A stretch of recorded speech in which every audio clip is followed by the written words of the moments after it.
Critical Ops has just updated their game, and what do you know? Bureau has a brand new look. Version 1.28.0 is here. Let's take a look with the brand new tips and tricks for this new map. And if you haven't already, I just updated a video yesterday with the new look of the map and kind of just went around the map showing off some new spots.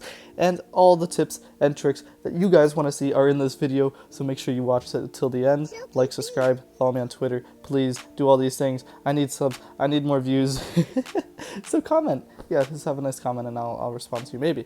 Join my Discord server, all that great stuff. I'm going to do a big giveaway on Twitter and on my Discord soon, so stay tuned and enjoy the video. So the first thing here is really Van Hall has changed a lot. There's no longer the head glitch on the ramp you can play. You can kind of play behind these things.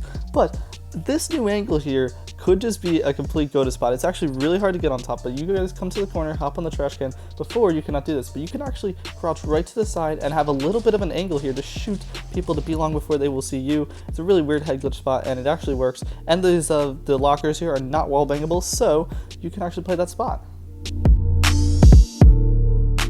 So number 2, all the plants on the map are actually jumpable, like you can jump on top of them. So you can actually, sit in orange here on top of this, or even these little scanners, which are wall bangable, but the plants are not themselves. There's also a spot over in banana where you can also play weird off angle if you want to hold banana. And yeah, just remember the plants are not wall bangable, so might be better to play on a head glitch on them.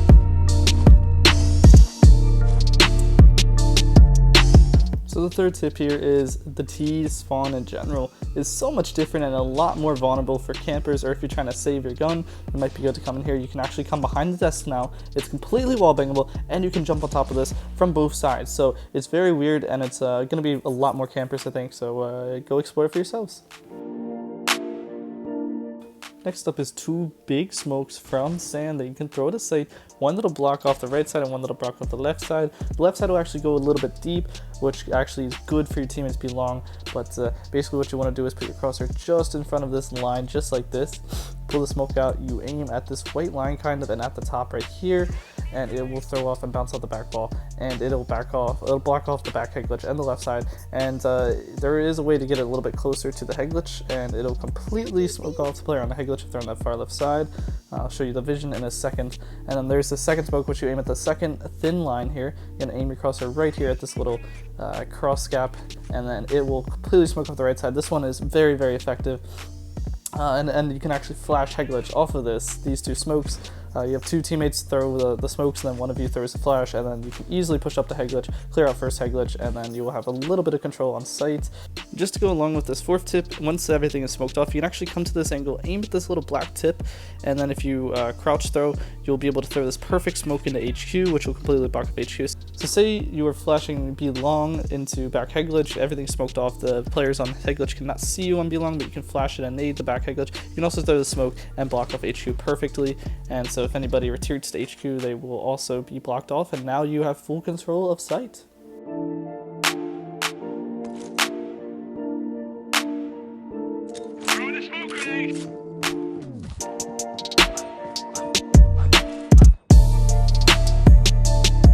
This next tip is super short, but if you actually come to this corner and throw a smoke grenade down straight down to the ground, you'll actually have a bit of a one-way gap here where you can cross over to site. And if the player is playing in sand, you know it's a 1v1 situation, you have to cross over to site. This smoke can get you onto that back head glitch.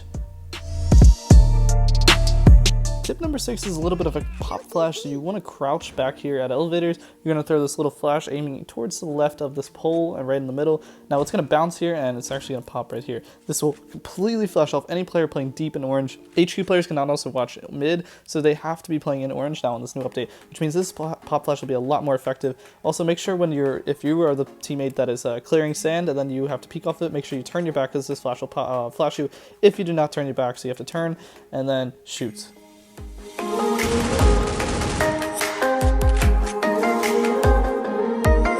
For the 7th tip, let's move over towards banana. You can actually now throw this little smoke that'll block off lab, throwing at the little light here, crouch throw, and it will stop perfectly in place just right here, completely blocking off lab. As you guys can see, it is very, very effective. Now with this smoke down, you can actually come back to banana here. Well, not literally coming back to banana, but you can come up to this banana corner here, and you can throw this little smoke that'll completely block off intel. This allows you to cross to lab, and there's also a second smoke that you can throw that will let you push into intel. It'll go a bit deeper, and with this deeper smoke, you have to momentum throw it as well, just to let you know, kind of the same spot. It'll go a little bit deeper on the left side, which will block the left side. Then you can pop flash yourself into intel on the right here, just throwing a little flash like this works, or you can have a player go into lab and throw a little bit more of a flash through intel, through the little ceiling. Either way it works, and you are clear to get into intel. Now, everything pretty much in Lab 1 is wallbangable, from these servers to the poles behind you. Now, this is so risky if you are a CT player playing in Lab 1, but these servers in Lab 2 are actually not wallbangable, and even in the bomb corner here. So, use this to your advantage as a CT player. These are wallbangable as well, these little stairs, and the doors over here towards the main entrance is also wallbangable, which is kind of weird. It's not that big of a difference or that big of a deal, but just be careful, I guess, if you're playing a weird angle. Now, the poles, like I said before, are wallbangable, so if you're playing in this corner, it's actually super risky as a CT, and this is what I'm saying. Playing in Lab 2 is probably safer now as a CT, and you can just wallbang this if somebody is playing there. Very, very easy. And of course, this would not be a tips and tricks video on Bureau if we did not have the classic nade onto default. So you actually aim at this higher black part of the wall, and you throw the nade just like that. You could have two people do it, and it's a good double nade. It'll actually land about right here. So anybody playing default will get hit. Say it's a CT or a T on a retake here, and CT needs to throw the grenade. They'll just do that. Any T's playing in this corner or default will get hit. The last and final tip and trick is actually the one I've been saving this whole video for. In my opinion, this is the most important. These walls, which I actually previously tested out in previous versions to see if they were all wallbangable, are finally wallbangable. Look at this. This is insane. So if you were playing in mid, you could shoot somebody pushing up belonged of Dev Hall or Event Hall, Dev Hall, yeah, that thing. And you can actually do the same shooting from Dev Hall to mid. There is also the sand corner, which if somebody's playing right in the sand corner, you can completely wallbang them. And it is so insane. Like you could have lineups with this, and I think it's really, really cool. So playing in sand is a lot harder now. You can just wallbang this person. I'm not sure if anybody knows about this tip yet, but hopefully not. Hopefully I was the first to find it. Actually, I literally downloaded the beta like maybe 20 minutes after the beta came out, and I already found this within like a minute. I tested it and wallbanged it. I was like, wow, this is amazing. So I think I'm the first person to find this. But yeah, use this to your advantage and have fun with your tips and tricks. I hope you guys did enjoy. Please be sure to drop a like, subscribe if you guys are new, and I'll see you guys in the next video.